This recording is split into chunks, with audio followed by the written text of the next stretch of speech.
Hoy quiero hablarles del diezmo. El diezmo consiste en entregarle a la Iglesia el 10% de los ingresos. Y este es uno de los principales escollos que se encuentra mucha gente que quiere acercarse a la Iglesia cristiana.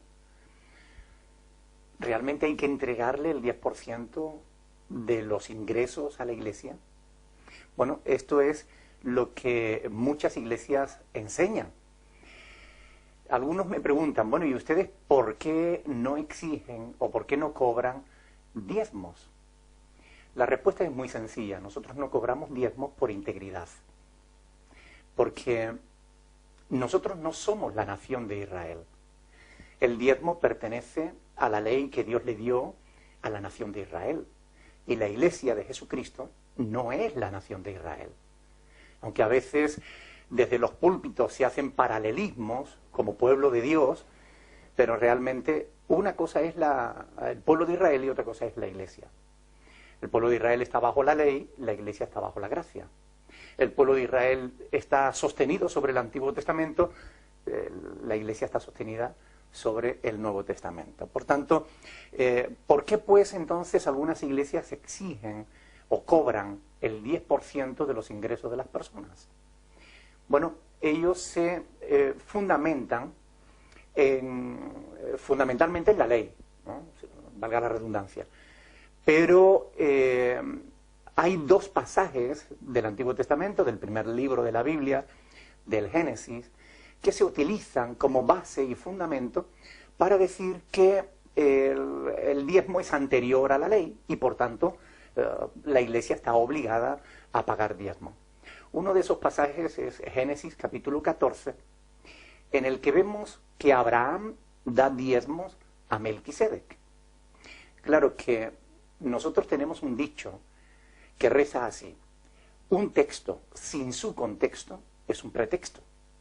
Por consiguiente, nosotros para poder interpretar correctamente cualquier pasaje de las Escrituras tenemos que tener en cuenta ese contexto, el contexto que le rodea.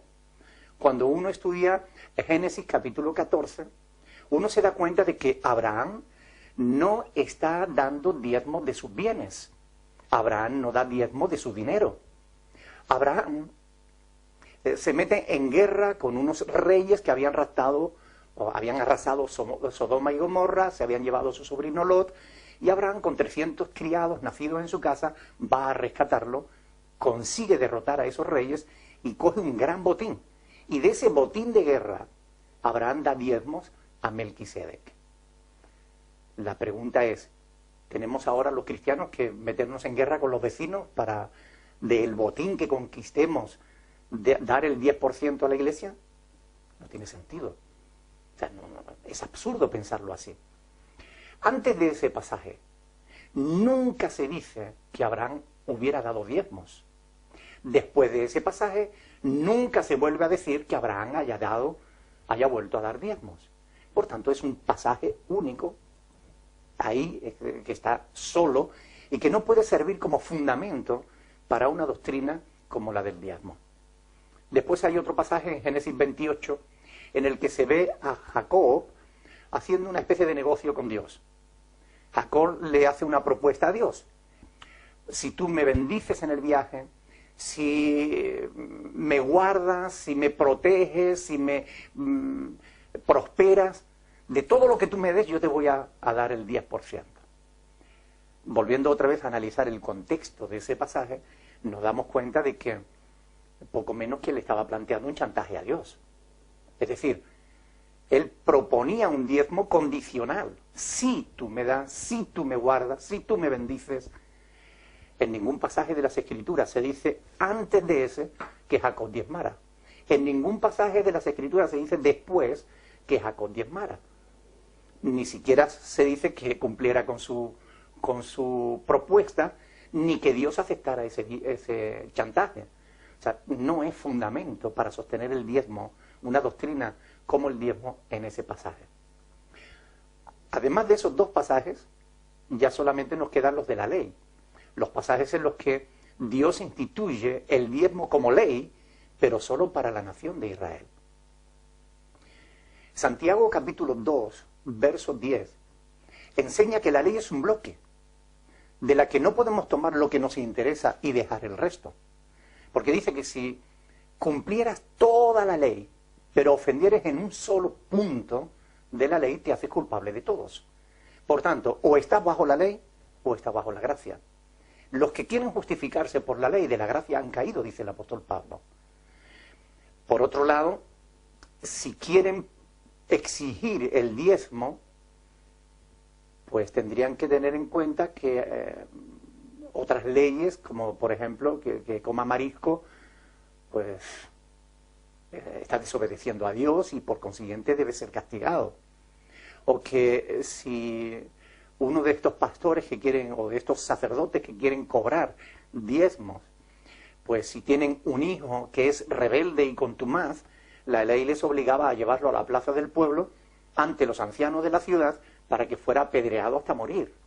Si quieren exigir el diezmo tendrían que cumplir también esos mandamientos. No tiene sentido. Son mandamientos para el pueblo de Israel, no para la ley, no para la iglesia de Cristo. Además de todo eso, el pasaje que más les gusta a ciertos pastores citar es Malaquía capítulo 3. Es un pasaje de las Escrituras en el que Dios pregunta: ¿robará el hombre a Dios? Pues vosotros me habéis robado. Y dijisteis: ¿en qué te hemos robado? Y Dios responde: en vuestros diezmos y ofrendas. Maldito sois con maldición, porque vosotros, la nación toda, me habéis robado. Como se puede ver, está hablando de la nación. ¿De qué nación? De la nación de Israel. No habla de la iglesia. No habla de los discípulos de Cristo.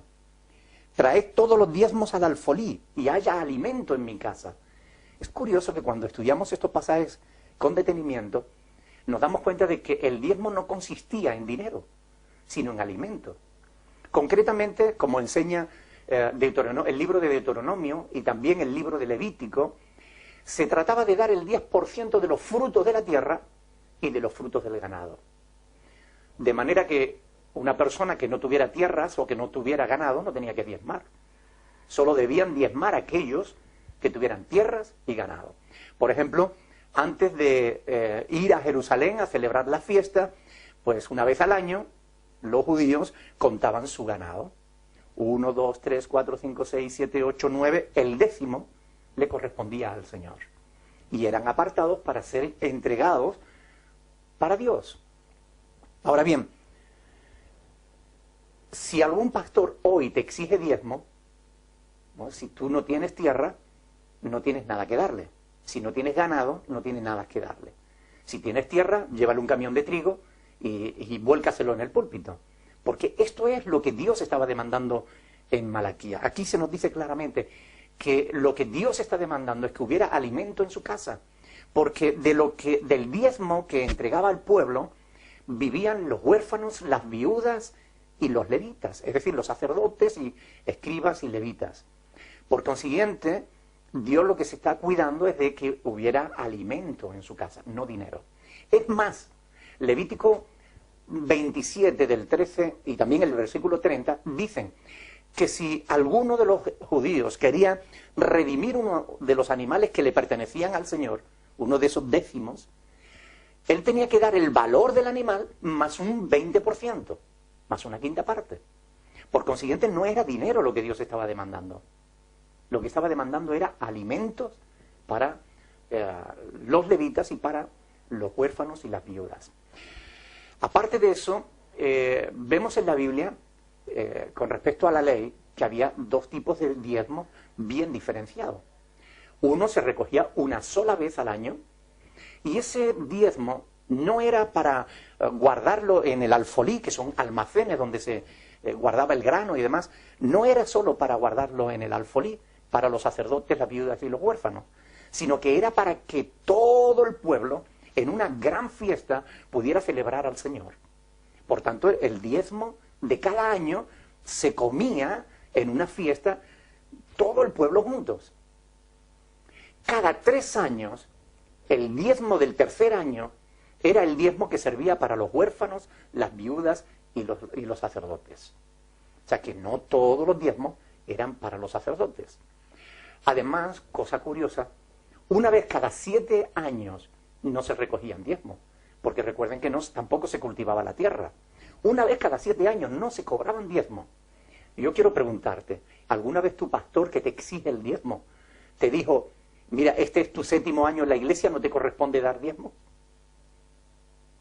Lo dudo. Ahora bien, una de las cuestiones más fundamentales es que en Deuteronomio 18:21 se dice claramente que solo los levitas podían cobrar diezmos. Solo los levitas. Tanto es así que hoy en día los judíos no cobran diezmos. Porque a partir de la Segunda Guerra Mundial los archivos se perdieron y no hay una conciencia clara de quiénes son los levitas. Por tanto, hoy en día las sinagogas lo que hacen es cobrar un impuesto por el asiento en la sinagoga, es decir, cobran un porcentaje por asiento. Pero no pueden exigir diezmos, porque ellos no saben quiénes son los levitas. Sin embargo, ¿qué pastor hoy en día puede asegurar que es de la tribu de Leví para poder cobrar diezmos? ¿Saben? Ni Jesús cobró diezmos. ¿Cómo se sostuvo el ministerio de Jesús? Por las ofrendas de los seguidores. Algunas mujeres pudientes y algunos de los seguidores más directos de Jesús le apoyaban en su ministerio. Pero Jesús no cobró diezmos porque no era de la tribu de Leví, era de la tribu de Judá. El apóstol Pablo no cobró diezmos, él era de la tribu de Benjamín. Sin embargo, el apóstol Pablo es quien desarrolla toda la teología del cristianismo y no encontrarás, y esto es muy importante, ni un solo pasaje. Mire que la Biblia es un libro bastante consistente, bastante grande. Pues en todo este libro no vas a encontrar ni un solo pasaje, escucha bien esto, ni un solo versículo en el que se relacione el diezmo con la iglesia. ¿No te parece importante este asunto? Ni un solo pasaje en el que se relacione el diezmo con la iglesia. El diezmo siempre se relaciona con el pueblo de Israel. Y esto es así porque